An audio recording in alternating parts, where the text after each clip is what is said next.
शहर की भागम भाग से दूर एक पुरानी हवेली, जिसके चारों ओर ऊंची चार दीवारी और घने उदास पेड़ थे, बरसों से वीरान पड़ी थी। इस हवेली का नाम था छायालोक। स्थानीय लोग इस हवेली के बारे में तरह तरह की डरावनी कहानियां सुनाते थे। भूत प्रेत, मनहूसियत और अनसुलझे रहस्य।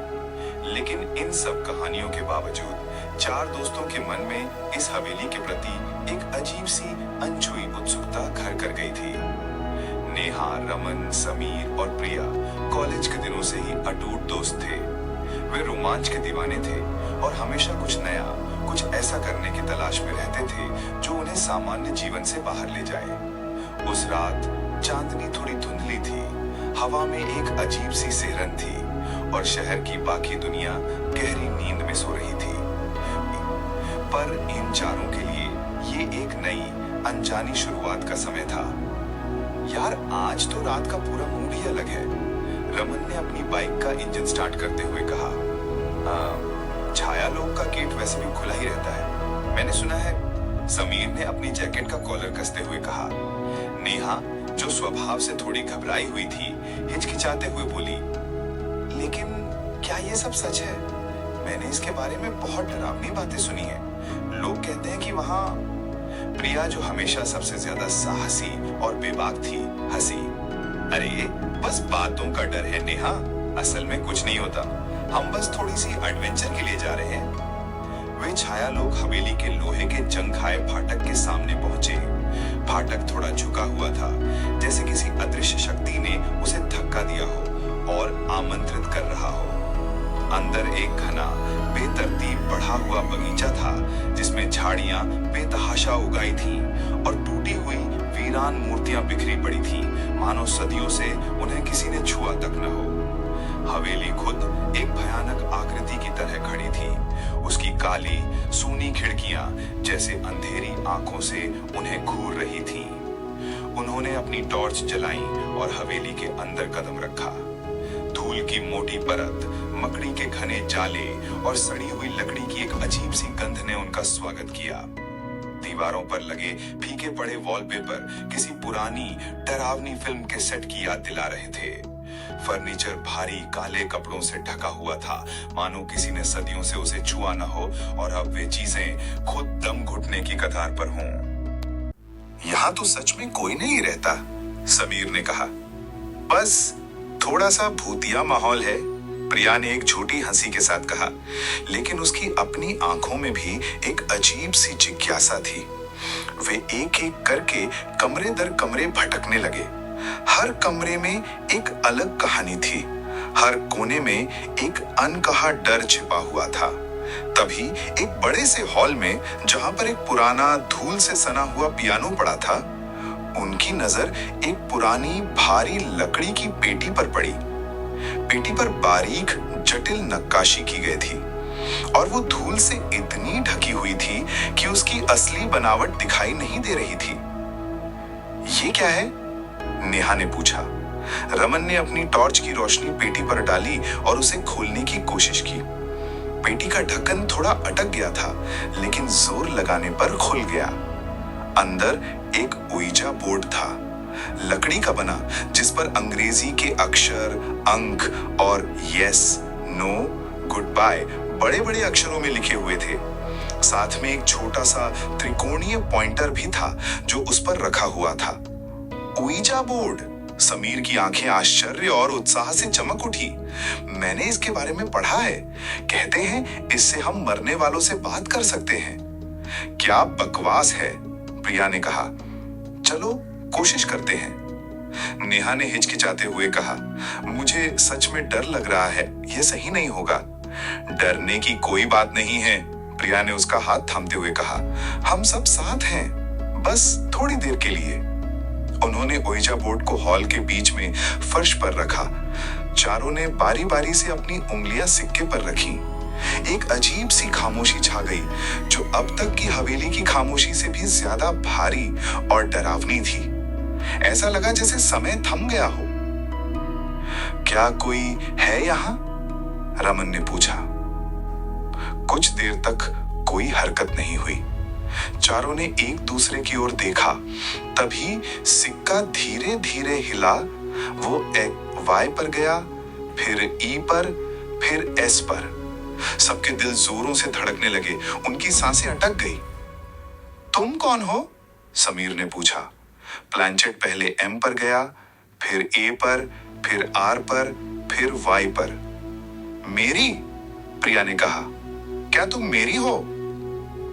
प्लानचेट फिर एन पर गया और उसके बाद ओ पर। कोई और है? रमन ने पूछा। प्लानचेट फिर टी पर गया, फिर एच पर, फिर ओ पर, फिर एम पर। थॉमस? समीर ने कहा। क्या तुम थॉमस हो? फिर सिक्का वाई पर गया, फिर ई पर, फिर एस पर। थॉमस, तुम यहां क्या कर रहे हो? प्रिया ने पूछा। फिर सिक्का एस पर गया, फिर ए पर, फिर डी पर। सैड? नेहा ने पूछा। तुम दुखी क्यों हो? फिर सिक्का आई पर गया, फिर एन पर, फिर टी पर, फिर आर पर, फिर ए पर, फिर पी पर। इन ट्रैप? समीर ने पूछा। तुम फंसे हुए हो? फिर सिक्का आई पर गया, फिर ई पर, फिर एस पर। कहां फंसे हुए हो? रमन ने पूछा। फिर सिक्का एच पर गया, फिर ई पर, फिर आर पर। यहां? प्रिया ने पूछा। इस घर में? फिर सिक्का आई पर गया, फिर ई पर, फिर एस पर। तभी सिक्का तेजी से हिला और जी पर गया, फिर ओ पर, फिर ओ पर, फिर डी पर, फिर बी पर, फिर आई पर, फिर ई पर। गुड बाय, समीर ने कहा। तुम जा रहे हो? फिर सिक्का एन पर गया, फिर ओ पर। नहीं, नेहा ने पूछा। तुम क्यों नहीं जा रहे? फिर सिक्का टी पर गया, फिर ओ पर। टू? रमन ने कहा। बह। तभी कमरे का तापमान अचानक गिर गया। हवा में एक ठंडी भयावह लहर दौड़ गई। टॉर्च की मशालों की लौ झिलमिलाने लगी, जैसे कोई अदृश्य शक्ति उन्हें बुझाने की कोशिश कर रही हो। ये क्या हो रहा है? नेहा डर के मारे चिल्लाई। फिर सिक्का तेजी से आर पर गया, फिर यू पर, फिर एन पर। भागो, प्रिया ने कहा। क्यों? फिर सिक्का एन पर गया, फिर ओ पर। नहीं, समीर ने पूछा। हमें क्यों नहीं भागना चाहिए? फिर सिक्का एच पर गया, फिर ई पर, फिर एल पर, फिर बी पर। हेल्प? रमन ने कहा। क्या तुम्हें मदद चाहिए? फिर सिक्का वाई पर गया, फिर ई, फिर एस पर। कैसे? प्रिया ने पूछा। हम तुम्हारी मदद कैसे कर सकते हैं? फिर सिक्का बी पर गया, फिर आर पर, फिर ई पर, फिर ए पर, फिर के पर। ब्रेक? समीर ने पूछा। क्या तोड़ना है? फिर सिक्का टी पर गया, फिर एच पर, फिर आई पर, फिर एस पर। दिस? नेहा ने कांपते हुए पूछा। ये क्या? फिर सिक्का एन पर गया, फिर ओ पर, फिर एन पर। नहीं, रमन ने पूछा। क्या हम इसे नहीं तोड़ सकते? फिर सिक्का वाई पर गया, फिर ई, फिर एस पर। हाँ, समीर चिल्लाया। हमें इसे तोड़ना होगा।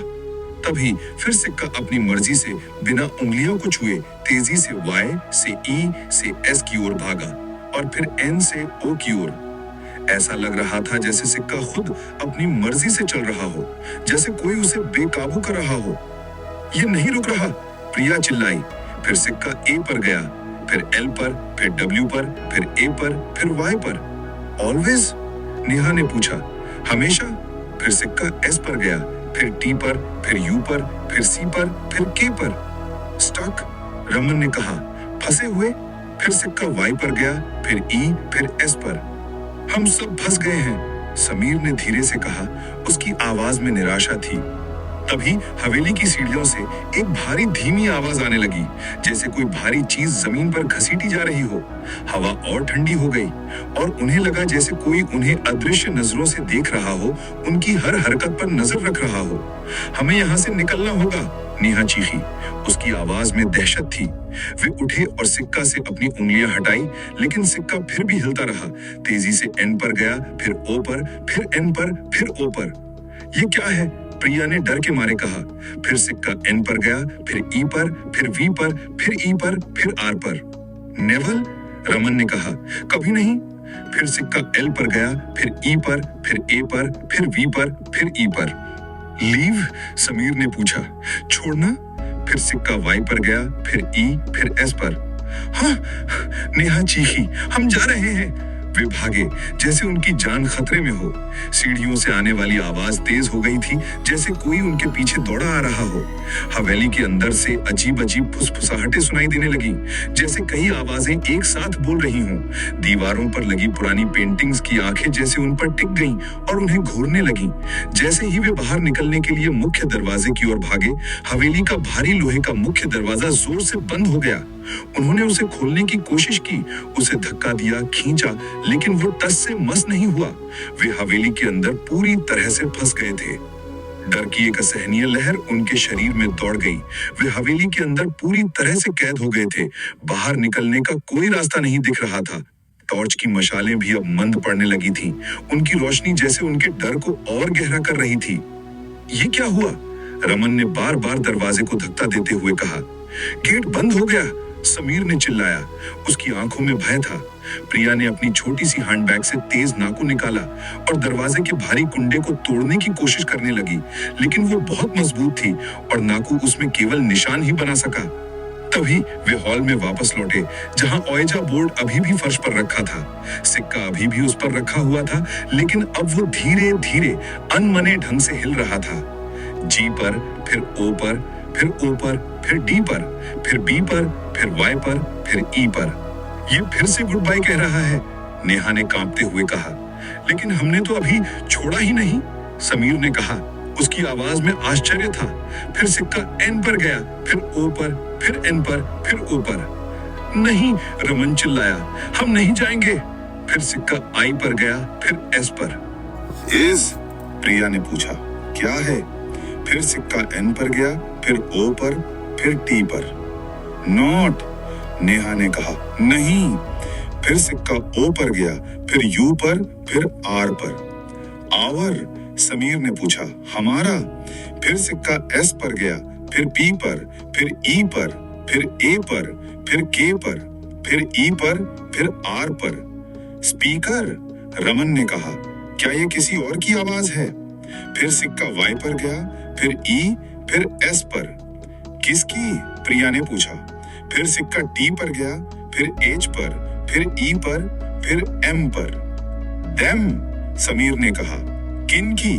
फिर सिक्का एस पर गया, फिर एच पर, फिर ए पर, फिर डी पर, फिर ओ पर, फिर डब्ल्यू पर। शैडो, नेहा ने कांपते हुए पूछा। परछाई।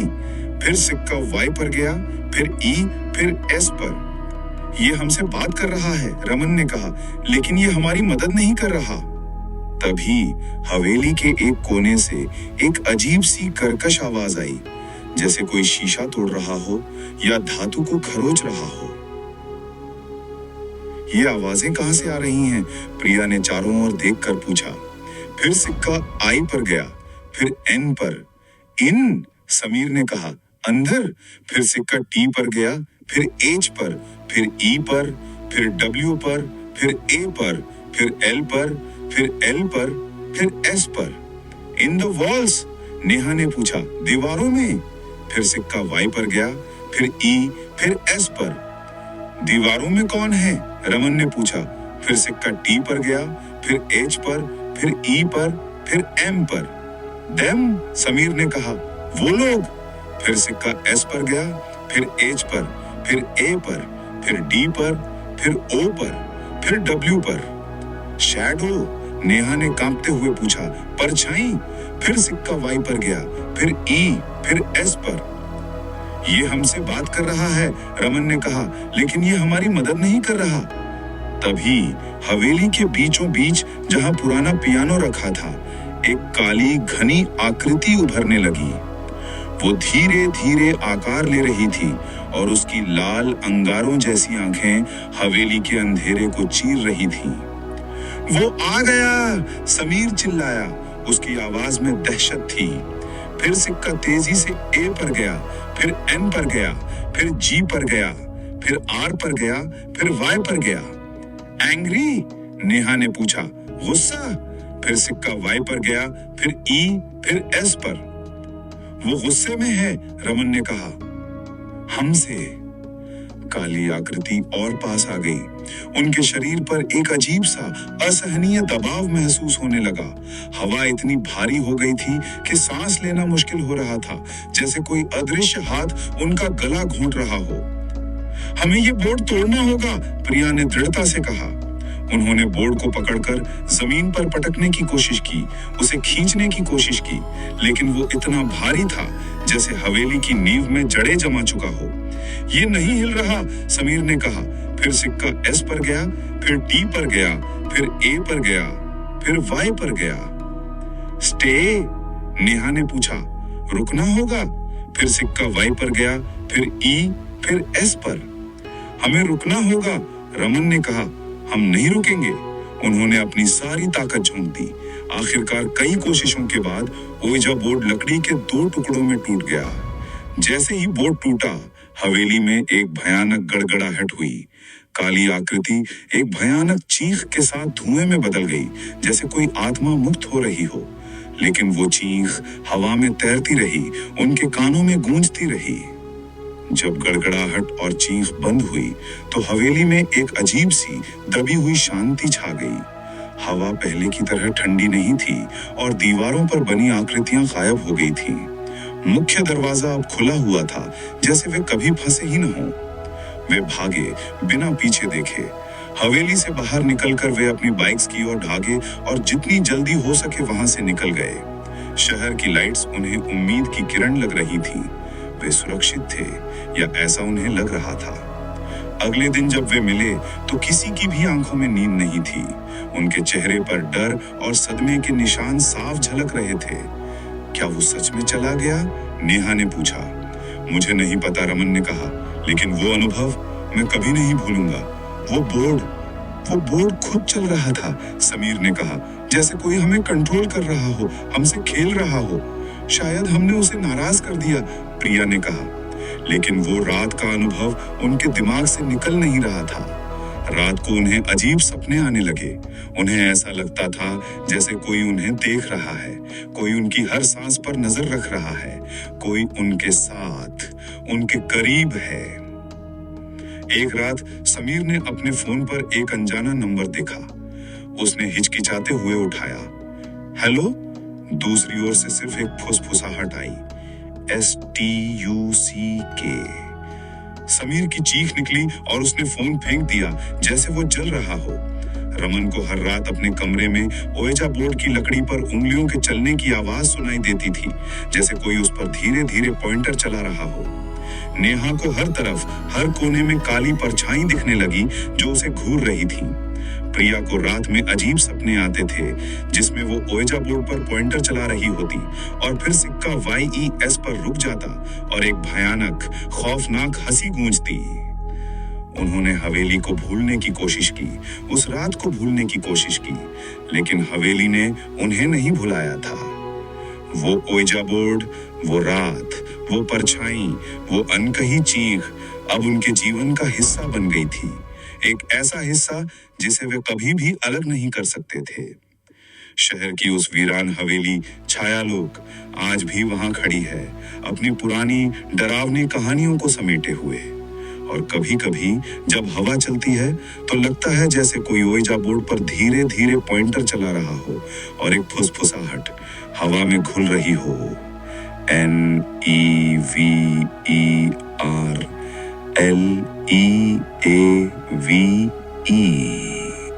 ये कहानी सिर्फ एक डरावनी रात की नहीं थी, बल्कि एक चेतावनी थी कि कुछ दरवाजे कभी नहीं खोलने चाहिए और कुछ रहस्य हमेशा अनसुलझे ही रहने चाहिए।